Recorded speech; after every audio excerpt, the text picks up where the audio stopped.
Hi, all. Hope you're doing well today. Just wanted to provide some info to follow up from last week and then get moving forward on this week's work as well. Last week we had spoken about directional strategies.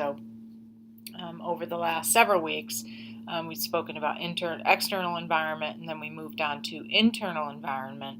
And a large element of that internal environment is the notion of directional strategies. Mission, vision, values, goals, those types of things, and how they help to help an organization meet their strategic goals and push that strategy forward. So important elements to note. And the other thing that's really important about directional strategies is that, sorry, turning my heater off, is that it's really kind of an academic exercise in examining your organization. So it can be very helpful to work to set directional strategies to really be part of that or start out that internal environmental analysis process. It can really help to show, where your organization is, where it's going, and that can help to dig down further into that internal environment. Some people look at the development of these, especially say the vision. Some people look at development of vision, and they just want something catchy that can look great on a website or in some documentation. And it's really, there truly is a serious exercise that goes along with developing these strategies, your mission, vision, values, and goals. So you want your organization to align with them. You want your future goals to align with that vision, and there really needs to be work put into that element of strategic management. We did talk about we did take some mission statements in the written assignment, took some mission statements, and then hopefully an organization that maybe you work at or that you're knowledgeable of as a patient, etc. And then, taking a look at really how well their organization aligns with their mission statement, what you think you might want to change, etc. So I'm looking forward to taking a look at that. As I go through the assignments this week. Also, on a somewhat unrelated note, for those of you that did the optional assignment for last week, I'm hoping to get through those first because I want you to have some time to work on that moving forward. So what I do want to do is talk a little bit about a few of the quiz questions, just so you have some background on ones that were missed more frequently. Generally, folks did pretty well on the quiz. There weren't a lot of questions that were missed, but these few were at the top of the list. So the first question is, which of the following is not true regarding critical success factors? And there are four different answers, three answers, and then an all of the above. So the thing that was not true was that critical success factors do not vary from one service category to another, and they actually do. So one service, let's say outpatient laboratory versus the operating room, something like that. So from within those two service categories, it is likely that the critical success factors for that area, even for a similar goal, will vary. So to say that they do not vary is not true. It's kind of a double negative, and I'm sorry for that. I know that can be confusing.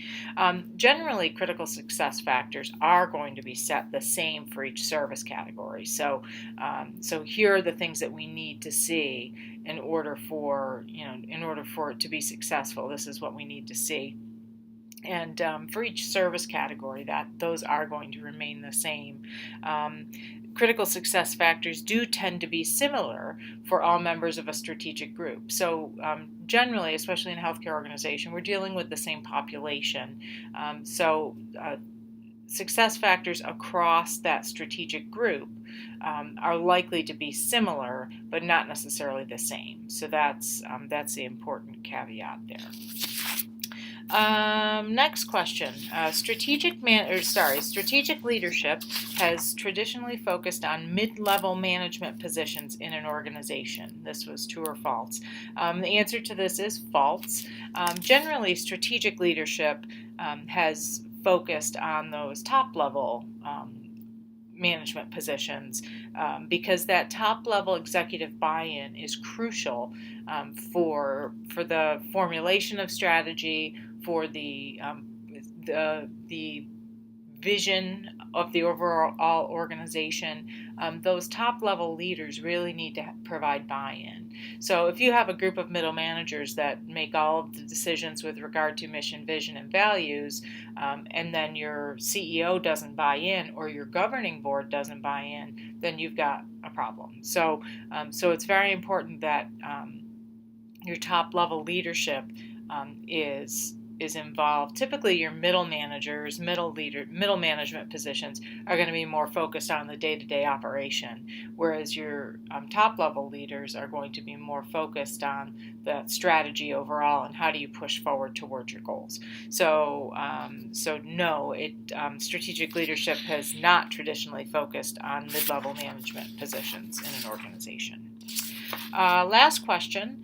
Which of the following statements is true about effective vision statements? And there's 4 different answers here. So the correct answer is vision statements should be clear and about excellence. And that's really the case. You want to be in your vision statement, you want to be very clear about what your vision for the organization is. Remember, your mission statement is present state. Your vision statement is what you're looking to become. So your vision statement needs to be clear, but it also needs to be about excellence, about what your organization will become moving forward, and hopefully that includes excellence. So you want to include that. Some of the answers that were here that were not correct. Vision statements should be strictly factual and not appeal to emotions. That is not necessarily true. Sometimes our vision statement will appeal to people's emotions. That will hopefully help to motivate them to move toward being successful in that mission or in that vision. Vision statements should always state the hope in quantitative terms. No, not necessarily. That might be part of our strategy, but it doesn't necessarily need to state that we hope to see a 20% increase in this area or something like that. That doesn't need to be in the vision statement. Vision statements must be structured and rarely changed.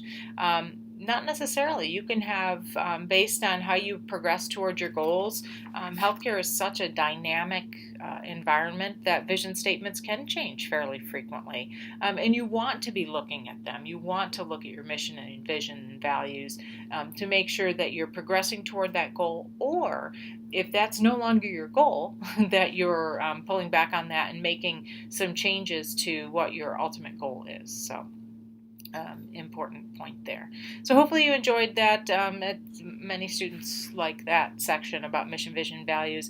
It really does drive your organization and how your strategy works moving forward. And I would, I would definitely suggest that if you, in your organization, if you have the opportunity to get involved in, task forces or teams that have something to do with that type of development, definitely get involved in that. Also, on the flip side, if you're looking to join an organization, maybe getting close to graduation, you're starting to do some interviews, etc., the first thing that you want to do is look at their mission, vision, and values, because you want to make sure that your personal mission, vision, and values align with theirs.